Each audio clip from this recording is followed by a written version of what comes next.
तो hello friends, welcome to our YouTube channel PR knowledge centre. मैं प्रशांत पटेल स्वागत करता हूं आपका अपने YouTube channel PR knowledge centre में। तो फ्रेंड्स, हम लूसेंट की वीडियो की सीरीज में पढ़ रहे थे प्राचीन भारत के इतिहास के बारे में, जो कि हमने लास्ट वीडियो में उस टॉपिक को कर दिया है बिल्कुल से खत्म। यानी कि उस टॉपिक में अब कुछ भी नहीं बचा है हमारे लिए पढ़ने के लिए। वो टॉपिक मैंने कल अपने लास्ट वीडियो में खत्म कर दिया है। तो फ्रेंड्स, आज की इस वीडियो से हम पढ़ने वाले हैं मध्यकालीन भारत के बारे में, जो कि बहुत ही इंटरेस्टिंग टॉपिक है, या ऐसा कह सकते हैं कि प्राचीन भारत से तो ज़्यादा ही इंटरेस्टिंग है, क्योंकि इसमें भारत पर अरब आक्रमण के बारे में बताया गया है। कैसे भारत पर अरबों ने आक्रमण किया, कब किया, सबसे पहले आक्रमण किसने किया, क्या अरबों ने जो भारत पर आक्रमण किया था वो पहली बार में ही सफल हो गए थे। ये सब इस वीडियो के अंतर्गत मैं आपको बताने वाला हूँ, और आज से मध्यकालीन भारत के इतिहास के बारे में हम कंटिन्यू पढ़ने वाले हैं।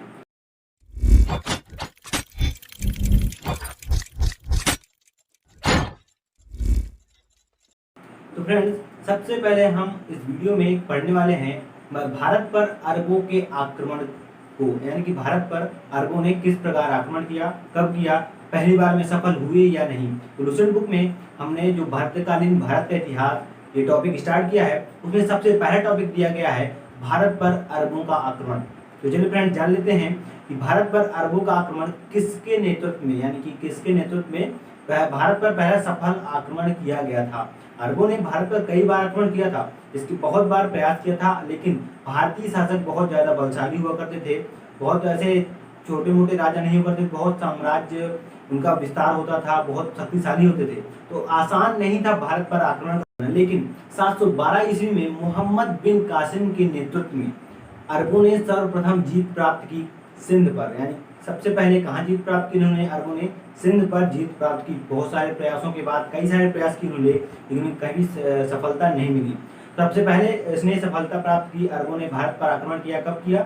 712 ईस्वी में। किसके नेतृत्व में? मोहम्मद बिन कासिम के नेतृत्व में। और इन्हें सिंध पर अपना पहला आक्रमण, सफल आक्रमण किया था।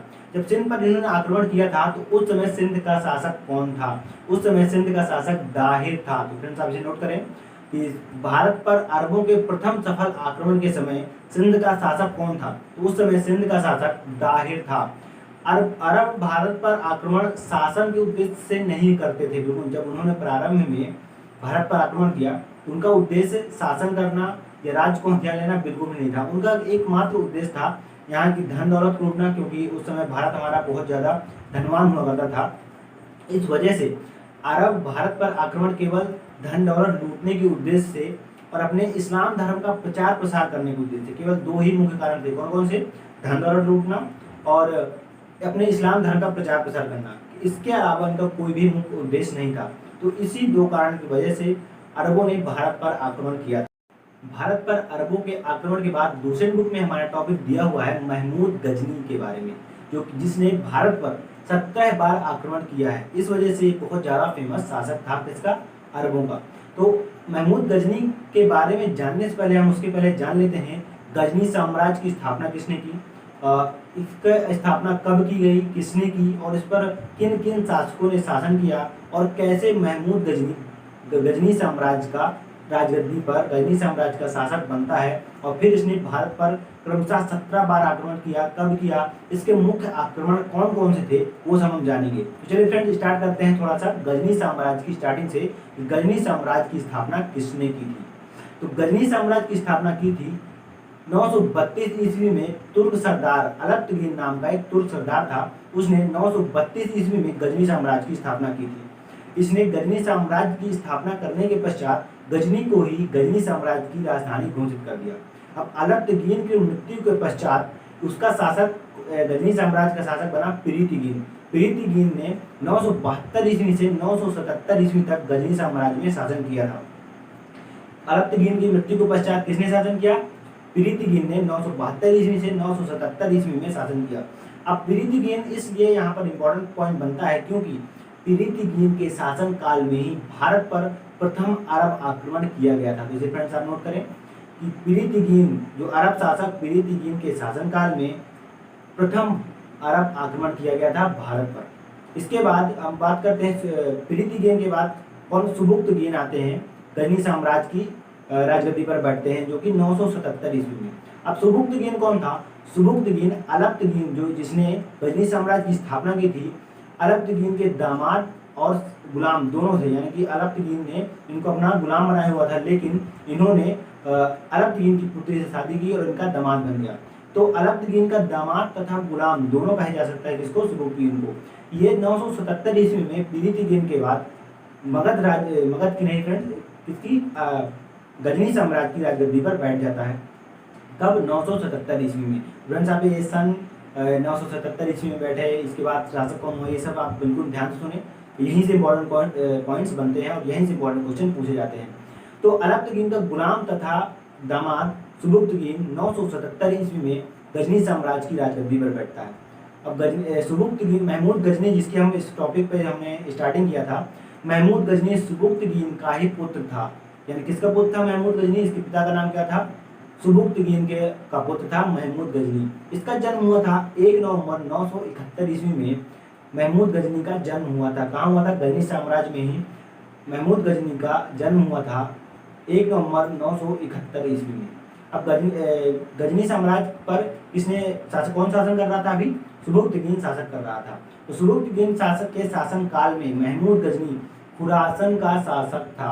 यानी कि जब थोड़ा से महमूद गजनी थोड़ा बड़ा हो गया तो उसने अपने पिता का एक राज्य था जिसका नाम खुरासन था, तो उसने ये अपने पिता के शासनकाल में खुरासन पर शासक किया था। यहाँ से इंपॉर्टेंट क्वेश्चन बनता है कि महमूद गजनी अपने पिता के शासनकाल में किस राज्य का शासक था? तो इसका आंसर होगा खुरासन का शासक था।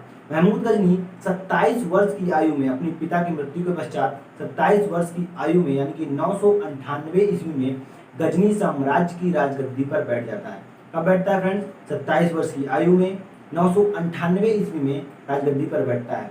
अब गजनी साम्राज्य में एक खलीफा पद हुआ करता था, तो बगदाद का खलीफा जिन्हें कहा जाता था, वह पदों को मान्यता प्राप्त करते थे, यानी कि परमिशन ग्रांट करते थे कि हाँ आपका पद मान्य है, आप राजगद्दी पर बैठ सकते हैं। तो बगदाद का खलीफा अल आदिर बिल्लाह नाम का एक कौन था? अल आदिर बिल्लाह। उसने अल आदिर बिल्लाह ने महमूद गजनी को की राजगद्दी को मान्यता प्रदान करते हुए 2 उपाधियां दी, यामीन उद दौला और यामीन उल मिलाह की उपाधि दी। किसने? महमूद गजनी को 2 उपाधियां प्रदान की। कौन सी? यामीन उद दौला और यामीन उल मिलाह की उपाधि धारण की थी किसने?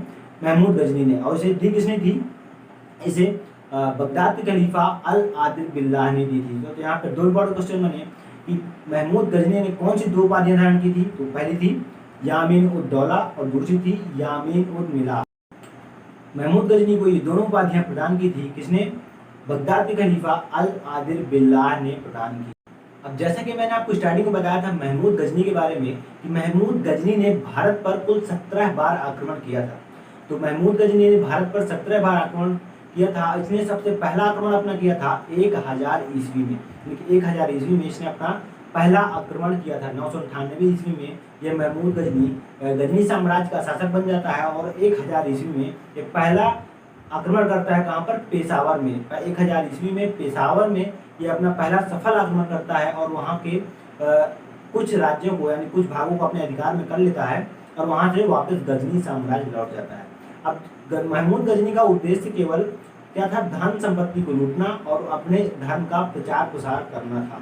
अब इस प्रचार प्रसार के क्रम में उसने एक अपना मूर्ति जब भी आता था वह अपने भारत में, तो मूर्तियों को वह तोड़ता था या तलवार से काट देता था। उसे मूर्तियां बिल्कुल भी पसंद नहीं थी, इस कारण से उसे मूर्ति भंजक आक्रमणकारी भी कहा जाता था। यहाँ से बहुत ज्यादा इंपॉर्टेंट क्वेश्चन बना कि महमूद गजनी को मूर्ति भंजक आक्रमणकारी भी कहा जाता था, यानी कि महमूद गजनी मूर्ति भंजक आक्रमणकारी के नाम से भी जाना गया है। इस भारत पर ये आता था और मूर्तियों को बहुत बुरी तरह से तहस नहस कर देता था। सबसे मेन आक्रमण ये करता था, जब भी भारत पर आता था ये मंदिरों पर जरूर हमला करता था और मंदिरों की मूर्तियों को खंडित कर देता था, इन्हें काट देता था। इसने दूसरा आक्रमण अपना किया 1002 ईस्वी में पंजाब के शासक जयपाल के विरुद्ध। पंजाब के शासक जयपाल के विरुद्ध इसने अपना दूसरा आक्रमण 1002 ईस्वी में किया और इसमें महमूद गजनी और जयपाल के विरुद्ध बहुत भयंकर युद्ध होता है और इस युद्ध में जयपाल हार जाते हैं। अब जयपाल से अरबों का पहला भी आक्रमण हो चुके थे, यानी कि पंजाब को शासक थे जयपाल, तो पहले भी बहुत सारे आक्रमण हो चुके थे और ये बार बार परास्त हो रहे थे। कौन? जयपाल। तो यहाँ से जयपाल से एक बहुत ज़्यादा इंपॉर्टेंट क्वेश्चन पूछा जाता है जो कि अभी क्वेश्चन में नहीं दिया गया है। यहाँ से पूछा जाता है कि ऐसा कौन सा शासक था जो अरबों के बार बार पराजित होने पर अपनी आत्महत्या कर ली थी, यानी कि अरबों से बार बार पराजित होने के कारण उसने आत्महत्या कर ली थी। तो उसका आंसर है जयपाल। पंजाब के शासक जयपाल ने अरबों से बार बार परास्त होने के कारण आत्महत्या कर ली थी। महमूद गजनी के 17 आक्रमणों में से बहुत सारे आक्रमण तो थे, लेकिन उनमें से कुछ प्रमुख आक्रमण ही मैं आपको इसमें बता रहा हूँ। जैसे कि पहला आक्रमण था उसका 1000 ईस्वी में उसने स्टार्टिंग की थी भारत पर आक्रमण करने की। दूसरा आक्रमण किया उसने 1002 ईस्वी में पंजाब के शासक जयपाल के विरुद्ध। तीसरा महत्वपूर्ण आक्रमण किया था, ये कुछ ज़्यादा ही महत्वपूर्ण था क्योंकि यह तीसरा महत्वपूर्ण आक्रमण 1008 ईस्वी में नगरकोट के विरुद्ध किया था। ये नगरकोट के विरुद्ध आक्रमण इसने किया था और यह आक्रमण मूर्तिवाद के विरुद्ध प्रथम जीत कहलाई थी, यानी कि प्रथम महत्वपूर्ण जीत कहलाई थी किसकी? महमूद गजनी। 1008 ईस्वी के नगरकोट के विरुद्ध इस आक्रमण को मूर्तिवाद के विरुद्ध बहुत बड़ी जीत बताई गई है इतिहास में। लगभग इसने बहुत सारी मूर्तियों को खंडन कर दिया था और बहुत सारी मूर्तियां अभी तक 1008 ईस्वी तक इसने नष्ट कर दी थी। यहाँ से बहुत ज़्यादा इंपॉर्टेंट क्वेश्चन बनता है कि मूर्तिवाद के विरुद्ध प्रथम जीत, यानी कि प्रथम महत्वपूर्ण जीत किस हमले को, यानी कि किस आक्रमण को बताया गया है? तो वह था नगरकोट के विरुद्ध 1008 ईस्वी का युद्ध। इसके बाद बहुत ज़्यादा इंपॉर्टेंट आक्रमण होता है इसका, यानी कि सबसे फेमस आक्रमण हुआ है जो 1025 ईस्वी में सोमनाथ के मंदिर, जो कि सौराष्ट्र में कहा जाता था, सौराष्ट्र पहले सौराष्ट्र था, वहाँ पर इसे पाया जाता था। तो सोमनाथ का मंदिर जो सौराष्ट्र में है 1025 ईस्वी में इसने आक्रमण किया था और यहाँ से सबसे भारी मात्रा में, यानी कि अब तक 17 जितने भी आक्रमण इसने किए थे महमूद गजनी ने भारत पर, सबसे महत्वपूर्ण आक्रमण ये बहुत सारे कारणों से था। एक तो सोमनाथ का मंदिर था, इसने जैसा कि मैंने बताया था ये मूर्ति भंजक आक्रमणकारी था, इसने मंदिर की मूर्तियां तहस नहस कर दी। और इसके अलावा सोमनाथ मंदिर में इसने 20 लाख दिनार की संपत्ति प्राप्त की, यानी कि इससे पहले महमूद गजनी ने कहीं से भी भारत के कहीं किसी भी राज्य से जाकर जहाँ पर इसने आक्रमण किया था कहीं से भी इतनी बड़ी मात्रा में उसने संपत्ति बिल्कुल भी प्राप्त नहीं की थी, लेकिन सोमनाथ के मंदिर से उसने 20 लाख दिनार की संपत्ति प्राप्त की थी। अब 20 लाख, जब महमूद गजनी सोमनाथ मंदिर को लूटने आया था तो वहाँ के जो राजा थे, सुरक्षाकर्मी थे, वह सोमनाथ मंदिर को बचाने में लग गए, रक्षा करने में लग गए और उसने मदद मांगी सोमनाथ मंदिर के अन्हेलवाड़ा के शासक से मांगी थी। तो अन्हेलवाड़ा के शासक ने सोमनाथ मंदिर की रक्षा करने में सहायता की थी, किसकी? सोमनाथ मंदिर के रक्षकों की सहायता की थी। अब इस बात से नाराज होकर के अन्हेलवाड़ा के शासक ने जब इसकी हेल्प कर दी तो उसका थोड़ा नुकसान हो गया था, कुछ सैनिकों का जो अभी अपने साथ साथी लेकर आया था उनका काफी नुकसान हुआ था। तो इस बात से नाराज होकर महमूद गजनी ने अन्हेलवाड़ा के शासक पर भी आक्रमण कर दिया, यानी कि पहले सोमनाथ मंदिर को लूटा, उसके बाद अन्हेलवाड़ा के शासक पर आक्रमण कर दिया और उसे भी तहस नहस कर दिया, केवल इसलिए क्योंकि अन्हेलवाड़ा के शासक ने सोमनाथ मंदिर को बचाने में सहायता की थी। अब यहाँ पर अन्हेलवाड़ा के शासक पर आक्रमण करने के पश्चात जब महमूद गजनी वापस अपने गजनी राज लौटने लगता है तो रास्ते पर महमूद गजनी पर जाटों ने आक्रमण कर दिया। जाटों ने, जो भारत में जाट थे, उसने महमूद गजनी पर आक्रमण कर दिया और उनसे कुछ धन संपत्ति लूट ली। जीत तो नहीं पाए उनसे, उन्हें मार नहीं पाए, लेकिन उन पर आक्रमण कर दिया। उनका मेन उद्देश्य यही था कि जो धन संपत्ति लूट कर ले जा रहे हैं उसे वापस लाना। तो कुछ धन संपत्ति उन्होंने महमूद गजनी से मतलब छीन ली थी और उसे अपने पास रख लिया था और वहाँ से उस समय महमूद गजनी वापस चला गया, लेकिन उसके दिमाग में यह बैठ गया था कि अब इन जाटों को तो मैं सबक सिखाऊंगा ही सिखाऊंगा। यानी कि एक तरह से कह सकते हैं सोमनाथ मंदिर को लूटने के पश्चात वह महमूद गजनी वापस अपने कलमी साम्राज्य जा रहा था और शायद उसके बाद उसे आक्रमण नहीं करता, लेकिन इस जाटों ने जब उस पर हमला किया और उसके धन संपत्ति लूट लिया तो वह वापस गजनी तो चला गया, लेकिन 1027 ईस्वी में उसने भारत पर अंतिम आक्रमण किया था। किसके विरुद्ध? जाटों के विरुद्ध। अब 17 आक्रमणों में से उसका मेन कारण क्या होता था? धन संपत्ति लूटना और इस्लाम धर्म का प्रचार प्रसार करना, लेकिन इस बार उसका मेन उद्देश्य धन संपत्ति को लूटना बिल्कुल भी नहीं था, बिल्कुल गलत। उसका इस बार मेन उद्देश्य था जाटों के विरुद्ध, यानी कि जाटों को खत्म करना, जाटों को युद्ध में परास्त करना। उसका मेन आक्रमण था इसमें 1027 ईस्वी में जाटों के विरुद्ध आक्रमण किया और भयंकर युद्ध किया था जाटों से, और जाटों को परास्त करके वापस गजनी साम्राज्य लौट गया था। एक तरह से इसने अपना बदला लिया था जाटों से, क्योंकि ये नाराज हो गया था जब इसने इसकी 1025 ईस्वी में सोमनाथ मंदिर पर आक्रमण के वापस जा रहा था 20 लाख दिनार लेकर, तो उसमें से कुछ दिनारें जाटों ने लूट ली थी। इस वजह से इसने जाटों पर आक्रमण किया था। यहाँ से बड़ा क्वेश्चन बनता है कि भारत पर अंतिम यानी कि महमूद गजनी का भारत पर अंतिम आक्रमण कब हुआ और किसके विरुद्ध हुआ था। तो भारत पर इसका अंतिम आक्रमण कब हुआ? 1027 ईस्वी में। किसके विरुद्ध हुआ? जाटों के विरुद्ध हुआ था। अब 1030 ईस्वी में महमूद गजनी की मृत्यु हो जाती है। महमूद गजनी की मृत्यु हो जाती है और यहाँ से महमूद गजनी का साम्राज्य हो जाता है समाप्त। इसके बाद आते हैं मोहम्मद गौरी के बारे में थोड़ा सा जान लेते हैं, जो कि छोटा सा टॉपिक है।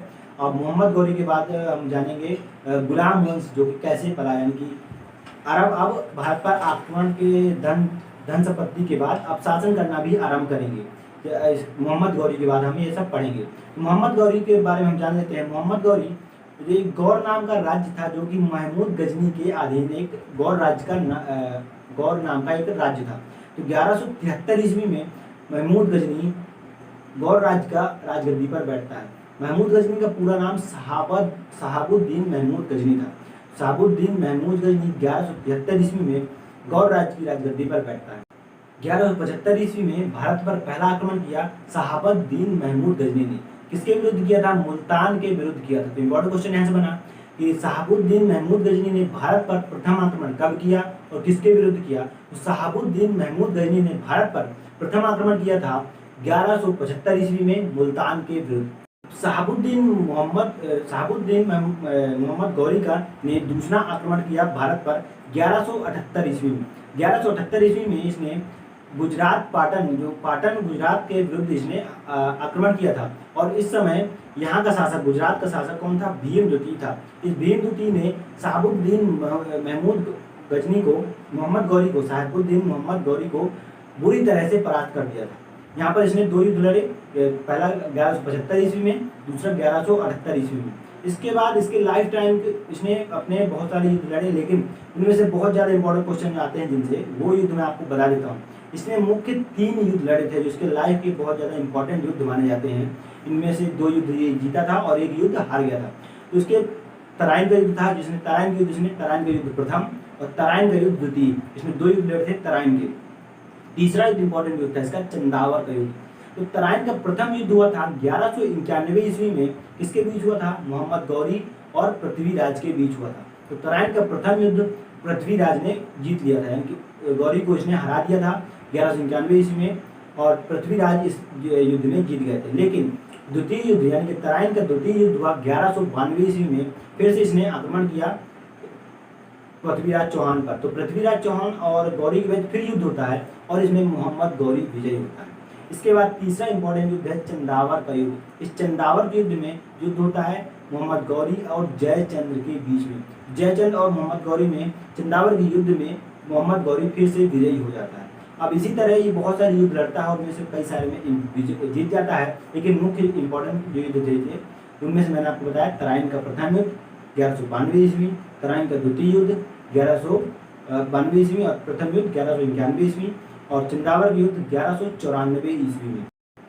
अब मोहम्मद गौरी भारत पर जितने आक्रमण करता था और उनमें से कुछ राज्य जीत जाता था तो वहाँ पर धन संपत्ति तो लूटता ही था। इसके पहले जितने भी अरब आक्रमण हुए वो केवल धन संपत्ति लूटते थे। लेकिन मोहम्मद गौरी ने एक नया चलन शुरू कर दिया।